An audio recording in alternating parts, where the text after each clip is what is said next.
Hello mga katrip! Madaling araw pa lang ay gumising na kami at naghanda na si Mister. Dahil mapapalayo tayo ngayon. Tayo ay pupunta sa Cotomine sa Masinloc, Zambales. Nandito na tayo sa city proper ng Olongapo City at yan yung estatwa ng ulo ng Apo.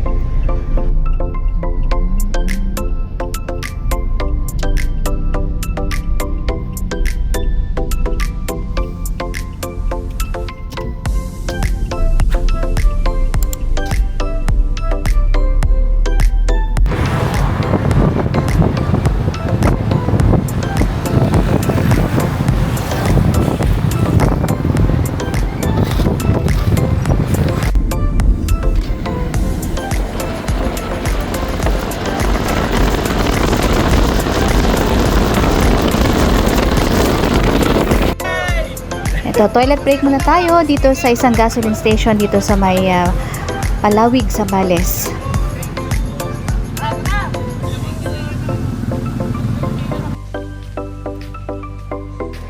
Dito tayo sa may tourism office ng Masinloc, Zambales. Kasi last 2023, noong nagpunta kami ng Cotomines, dito kami kumuha ng mga papers ng permit na kakailanganin namin sa pagpasok sa Cotomines.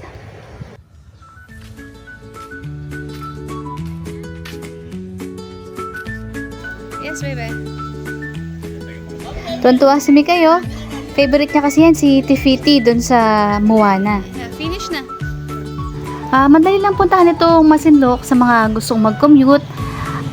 Sumakay lang kayo ng Victory Liner papuntang Santa Cruz, Zambales at bumaba kayo sa may munisipyo ng Masinloc at doon may mga tricycle na pwede nyong sakyan patungo dito sa kanilang palengke na katabi rin mismo nitong tourism office ng Masinloc. So from there pwede kayong sumakay ng jeepney na ang bayad ay 100 pesos. Dumidiretso yun papunta or papasok ng Cotomines. Ang hindi ko lang tiyak kung kailangan pa bang mag-secure ng permit yung mga nagko-commute or hindi na. So hindi na pala kumukuha ng permit doon sa Masinloc Tourism Office. Dito na pala sa kanilang municipal hall. So open sila from 6 AM or 6:30 up to 2 o'clock or 2:30. Everyday naman open sila except for holidays. So ito yung first checkpoint. Kaya tandaan na huwag iwawala yung permit na kinuha natin sa munisipyo kasi i-check nila to dito.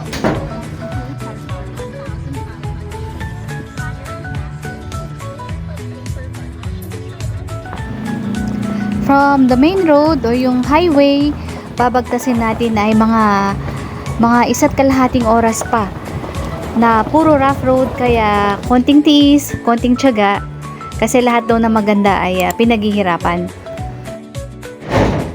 Ito na yung ating second checkpoint at isang checkpoint na lang yan yung dadaanan natin. Ang environmental fee nga pala dito is 60 pesos kada katao. At ang entrance fee naman is 100 per day kada katao. So kaming lahat ay 1,820 lahat ng binayaran namin. That is good for 3 days and 2 nights. O diba? Sulit na sulit. So ito nga pala yung ating third checkpoint na siya na ring last na checkpoint.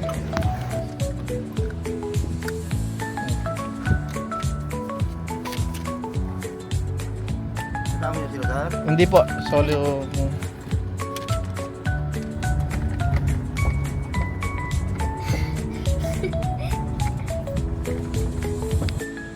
After 6 hours ng mahabang biyahe, nakarating na rin kami at talagang gutom na gutom kami. Kaya ito, magla-lunch muna kami.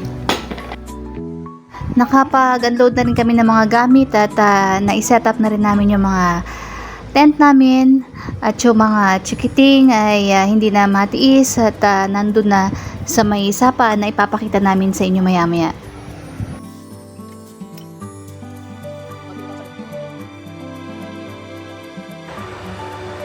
Ganito po kaganda ang river dito sa Cotomine. Kaya po nakaka-frustrate po yung mga ibang campers dito. Oh. Tingnan nyo po yung ginawa nyo dito.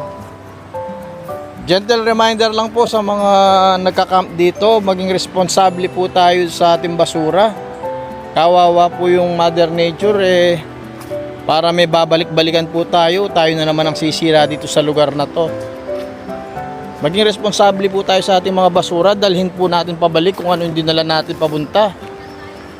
Ayan po, kakaawa naman tong lugar pag ganyan.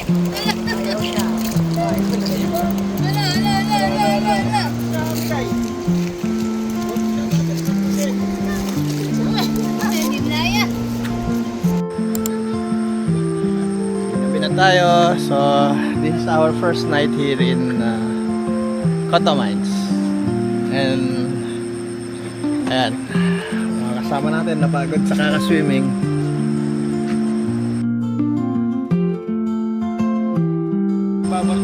Mga katrip, kung kayo po ay bago sa aming channel at trip nyo yung ganitong klase ng mga content, paki-click naman po yung subscribe button para matulungan nyo po kami na ma-reach yung aming pong first 1,000 subscribers.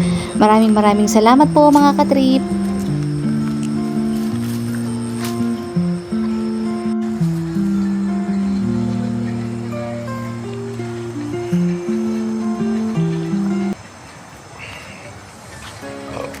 Ito yung first night namin dito sa Coto Mines at napakasama ng pakiramdam namin ni Daddy. Ngayon pala ay ito siya, may mga rashes na lumabas. Sa tansya ko, meron kaming tigdas hangin. Oo nga pala, walang signal dito yung Globe. Yung Smart meron pero panaka-naka lang din.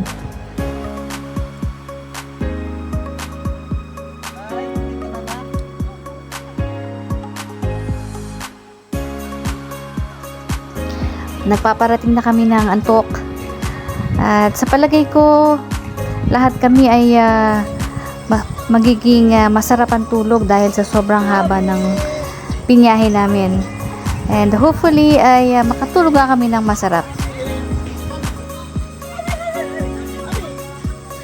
Wala nga palang kuryente dito mga katripa, kaya kung gusto nyo mag-camping dito kailangan magdala kayo ng mga rechargeable na ilaw.